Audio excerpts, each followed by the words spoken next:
Lecture 9b, compute push forward the phi of minus eta, as I mentioned in lecture 9a. Conceptual role of the push forward the phi of minus eta. Now, imagine the curve phi of t generated by a vector field capital X, the tangent vector, passing through point P at time t is equal to 0 and reaching point Q, this map phi eta at P at time t is equal eta. So the map phi of minus eta takes Q back to point P and its differential d phi of minus eta describes how tangent vector at Q are mapped back to the tangent vectors at P. That's a push forward from Q to P. Now we introduce the Jacobian, okay? Let's explain why the differential is written as. This is the phi minus eta ij.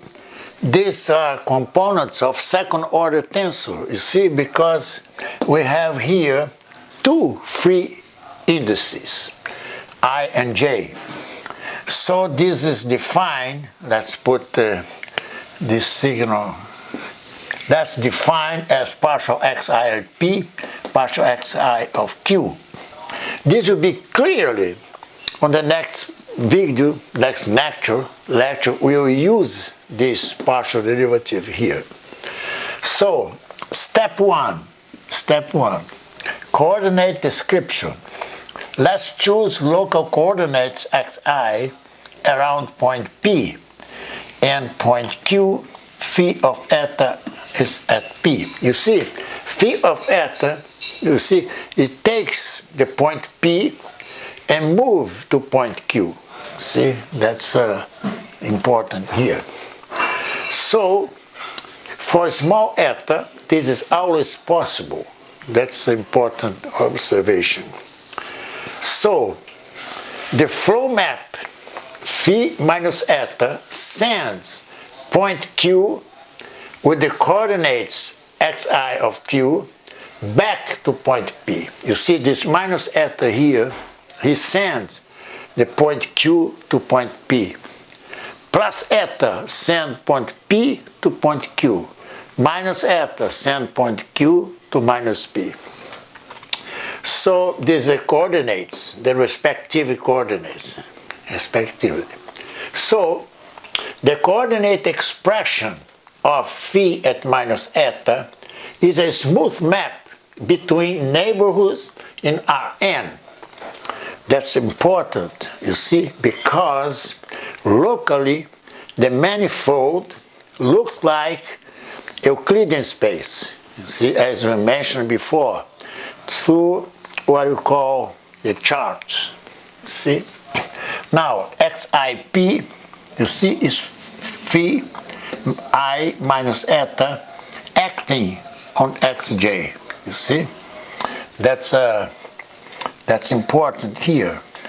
So this is at Q, xj at Q, for instance. Okay?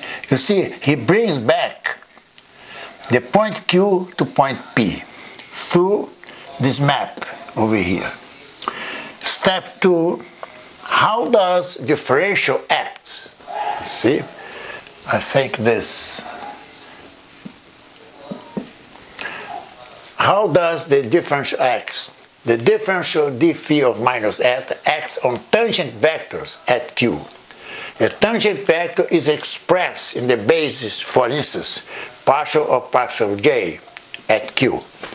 See, that's a basis, okay? Actually, the tangent vector, you have a component and a basis. So, the push forward sends, you see, this is a vector, okay, at Q. You see, it maps, okay, in this case, to the vector at P, just doing this partial derivative over here, which we call the Jacobian. You see? This is exactly the Jacobian matrix of the map phi of minus eta evaluate at Q. Evaluate at Q minus eta, bring back, push back to point Q. You see, this is a second order tensor. The phi of minus eta, ij, is defined as this partial derivative over here. We will call Jacobian ij, Jacobian of the flow map of what? Of phi to minus eta. That's it. Phi to minus eta, push back from Q to P. Now we will apply this Jacobian here on the next lecture 9c, as you see. See?